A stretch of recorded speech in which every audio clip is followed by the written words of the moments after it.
Ya, kuburnya kosong, kuburnya kosong. Yesus telah bangkit. Ya, kekasih Tuhan, itulah ungkapan Maria Magdalena yang telah pergi ke kubur Yesus dan dia mendapati Yesus sudah bangkit dan kuburnya sudah kosong.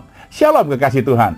Selamat Paskah kepada setiap kita. Selamat Paskah untuk kita sekalian. Paskah pada awalnya merupakan salah satu cara Allah untuk memberitakan sebuah karya penyelamatan melalui simbol bagaimana Allah membebaskan orang Israel keluar dari tanah Mesir menuju ke tanah perjanjian. Ketika mereka keluar dari perbudakan Mesir, disitulah perayaan Paskah di mana mereka sudah menunjukkan bahwa ada kasih Tuhan yang peduli akan penderitaan, peduli akan kesengsaraan mereka selama mereka tinggal di Mesir. Dan lewat peristiwa itu, Bapak Ibu, dijadikan oleh Allah dengan menunjukkan bahwa Yesus pun bangkit pas pada waktu perayaan Paskah. Sejak Yesus bangkit pada waktu perayaan Paskah di hari ketiga setelah kematiannya, sejak hari itu sampai sekarang kita ibadahnya hari Minggu karena Yesus bangkit pada hari Minggu.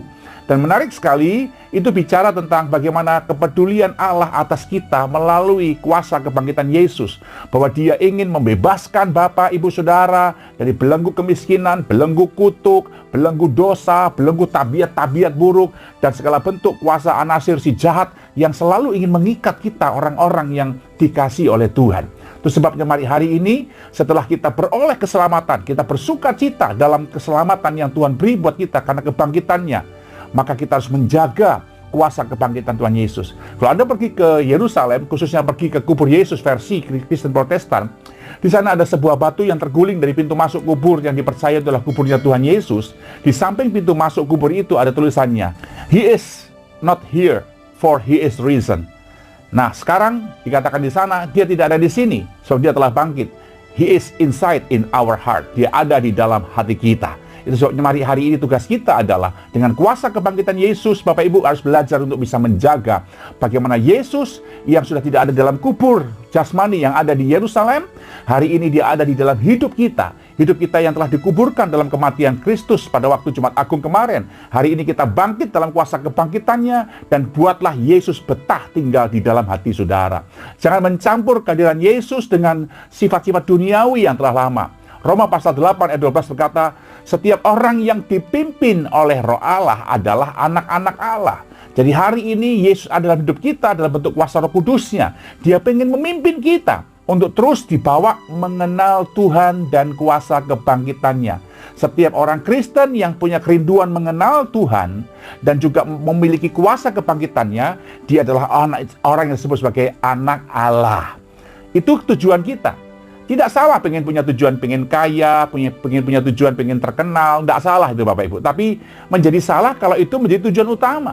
Tujuan utama kita harus belajar menjadi seperti Yesus. Bagaimana caranya bisa menjadi seperti Yesus? Alkitab berkata, Filipi pasal yang ketiga, ayat yang ke-10 dikatakan, yang ku kehendaki ialah mengenal dia dan kuasa kebangkitannya dan persekutuan dalam penderitaannya, di mana aku menjadi serupa dengan dia dalam kematiannya, supaya aku akhirnya beroleh kebangkitan dari antara orang mati. Paulus punya kerinduan besar yang harusnya menjadi kerinduan kita juga, bahwa setelah Yesus ada dalam hidup kita, dia ingin mengajak kita untuk mengenal dia. Orang yang mengenal dia itu bukan cuma sekedar tahu dia ke gereja gitu, lalu dengar khotbah, tapi orang yang mengenal dia itu berbicara tentang pergaulan yang karib Bapak Ibu. Pergaulan yang intim. Dan setiap kali kata mengenal dalam bahasa Yunani, di bahasa perjanjian baru menggunakan kata ginosko, itu artinya menggambarkan sebuah keintiman tingkat suami istri, mempelai dengan kekasih. Bukankah kita orang percaya diajarkan bahwa hubungan Kristus dengan jemaat seperti suami dengan istri? Itu ada di 1 Korintus pasal 6. Mari kita berkata sama Tuhan, Tuhan hari ini aku mengenal Engkau. Sama seperti saya mengenal pasangan saya mengenal Engkau. Bagaimana kita bisa mengenal Tuhan kalau kita nggak karib? Ayo Bapak Ibu kekasih, sudahkah engkau belajar karib dengan Tuhan? Punya kerinduan ibadah. Dulu orang ibadah, lagi menggebu-gebu, seminggu bisa 2 kali, 3 kali. Berjalannya waktu, ya lagi dalam pergumulan, lagi dalam berkat yang banyak, mulai kendor. Hari Minggu cuma sekali, syukur-syukur minggu sekali, kadang-kadang sebulan sekali ibadah, lama-lama Natal sekalian, sekali baru datang pada hari Natal. Nah itu orang yang tidak punya kerinduan untuk mengenal Tuhan. Sama seperti kita pasangan kita, kalau Anda mengasihi pasangan Anda, tidakkah Anda rindu mengenal dia atau berjumpa dengan dia, berkomunikasi dengannya setiap hari dan setiap saat? Harusnya itu ada dalam hidup kita Bapak Ibu kasih. Kalau engkau mengasihi Tuhan, punya kerinduan mengenal dia, dan buktikanlah bahwa kita ini orang-orang yang mengenal Dia. Artinya, dengan siapa kita bergaul, maka kita akan menjadi sama seperti yang kepadanya kita bergaul. Nggak salah Paulus berkata dalam 1 Korintus pasal 15, jangan sesat, pergaulan yang buruk merusak kebiasaan yang baik.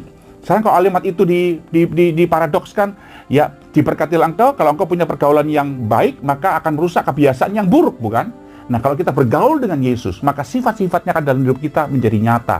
Dan itu harus dilihat oleh pasangan kita, dilihat oleh sesama kita, juga oleh komunitas kita. Dan yang kedua adalah belajar mengenal kuasa kebangkitannya. Anda ingin mengalami kuasa kebangkitan? Nah, tidak ada kebangkitan tanpa kematian. Belajar untuk mati. Mati dengan apa? Paulus berkata, serupa dalam penderitaannya. Ya, dan menjadi serupa dengan dalam kematiannya. Apa penderitaan Yesus? Dalam Filipi 2 ayat ke-8 dan 9 dikatakan, dia mengosongkan diri, merendahkan diri, dan taat sampai mati. Itulah penderitaan Kristus. Ketika dia bisa, dan dia tidak menggunakan kebisaannya waktu dia dihina. Katakan, siapa memukul engkau? Siapa yang mengeluh engkau? Kalau engkau anak Allah turun dari salib, dia bisa sebetulnya.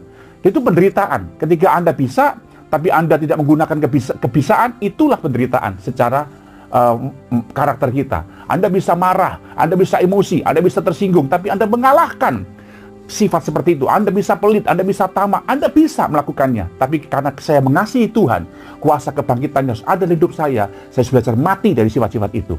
Ingat, ketika Anda belajar menderita, mati dari sifat-sifat seperti itu, maka Tuhan akan menyatakan kuasa kebangkitannya. Tuhan akan memberikan mujizat bagi saudara, pertolongan, promosi bagi saudara, sama seperti Yesus ditinggikan oleh Bapaknya. Dia ditinggikan oleh Bapaknya, maka Allah sangat meninggikan Yesus dan mengaruniakan nama di atas segala nama.